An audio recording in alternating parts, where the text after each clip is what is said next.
Assalamualaikum warahmatullahi wabarakatuh. Jumpa lagi dengan kita channel Sarjana Indonesia, channelnya rakyat cerdas Indonesia. Jangan lupa tekan tombol subscribe-nya agar kita sama-sama enak. Anda enak dapat notifikasi, saya enak dapat subscriber baru. Jadi ini adalah tanaman cabai yang kita sedang tanam. Kebetulan tuh tingginya sampai 3 meter lah kurang lebih. Tuh setinggi itu. Nah, ini adalah cabai yang apa namanya, lupa saya istilahnya ini.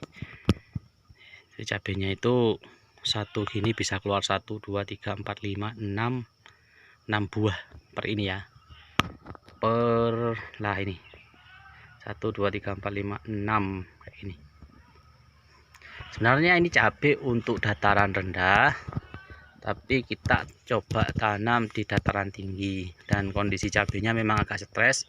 Kemarin itu sebenarnya ini sudah bagus, tidak ada yang stres, cuman karena kita punya sewa lahan, sewanya habis, setelah itu kita harus pindah lokasi. Kebetulan cabai kita tanam di polybag untuk yang ini kita pakai polybag seperti ini, kita pindah. Jadi otomatis ketika pengangkatan itu banyak tanaman yang stres ya, karena tergoyang-goyang ya, apalagi tanamannya tinggi seperti ini. Jadi kondisinya agak stres, ini masih menyesuaikan diri. Nah, kalau buahnya bisa dilihat nih, ini rebah ya. Nah, kemarin ini ke atas, cuman karena proses pemindahan kemarin dia banyak yang jatuh, tapi nggak apa-apa, sudah, yang penting masih bisa kita selamatkan. Nah, ini uniknya cabai ini per tempat ini dia rata-rata keluarnya banyak ya, cuman banyak yang tidak jadi, rontok. Nih bisa dilihat cabai rawit. Nah, nanti ini kalau sudah terlepas di pasar, biasanya di pasar itu ada cabai yang namanya cabai apa, saya kok lupa ya. Nanti saya akan tulis di bawah, karena di lapang saya lupa namanya apa. Nanti di deskripsi lah, ini cabai ini namanya. Nah, ini kalau kita mau tanam cabai rawit yang jenis red, jenis putih seperti ini rekom banget ya untuk di dataran rendah sampai menengah. Tapi kalau untuk di dataran tinggi dia kurang pas, kurang cocok.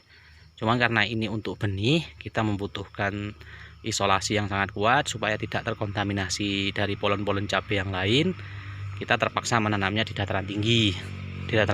Dan masih menggunakan ini tunnel, bisa dilihat ya. Tunnel, jadi di atas itu memakai plastik UV, di bawahnya menggunakan ini screen. Kelihatan ya screennya itu yang warna putih. Nih cabenya. Jadi ini bisa dilihat juga pertandan, kita sebut pertandan, itu isinya sampai 1 2 3 4 5 6 ya, bisa dilihat tuh. Ini bukan tempelan, bukan lem-leman, memang asli ya, nanti dikira lem-leman kayak gitu. Jadi cabai ini nantinya sangat cocok sekali apabila kita tanam di dataran rendah. Otomatis kalau cabai untuk sayur, apabila buahnya semakin lebat, tentunya akan sangat menguntungkan untuk kita para petani. Jadi untuk para petani, pintar-pintarlah mencari varietas yang pas untuk kita tanam, untuk kita budidayakan kayak gitu. Kita apalagi sekarang sudah ada jenis yang seperti ini, yang satu malai lah kita sebutnya, mengeluarkan lebih dari 2, lebih dari 1 ya, lebih dari 1 cabai. Kalau umumnya kan biasanya cuma keluar 1 cabai, satu buah lah per ini. Ini bisa mengeluarkan seperti tadi, bisa 4, bisa 5, bisa 6 kayak gitu. Ini di dataran tinggi karena memang bukan habitat yang pas untuk dia, jadi dia kurang maksimal. Ini di dataran tinggi yang bukan habitat aslinya saja, dia bisa mencapai ini kayak gini, beberapa buah per tandan kayak gini. Nah, ini kalau di dataran rendah itu bisa 6, 5 per ini ya. Per ketiak, istilahnya per ketiak daun mengeluarkan bunga sampai 6, bahkan sampai ada yang 8. Informasinya seperti itu kalau untuk di dataran rendah. Jadi recommended banget nih untuk para petani Indonesia. Jadi kalau mau tanam, kita cari yang jenis-jenis seperti ini. Oh, saya ingat sebutnya cluster. Jadi ini adalah jenis-jenis cabai dengan jenis cluster. Jadi dia memiliki cluster-cluster, artinya perkumpulan buah seperti ini. Ini nanti kalau bilang loh itu cabainya jelek ya, karena ini memang bukan tempatnya. Dia memang umumnya tumbuhnya di dataran rendah. Cuman karena ini saya ulangi, karena untuk menjaga isolator, dia tidak terisolasi dengan betul-betul kita isolasi dari kontaminasi polen dari cabai-cabai jenis lain, kita terpaksa menanamnya di dataran tinggi dan masih menggunakan perlindungan seperti ini.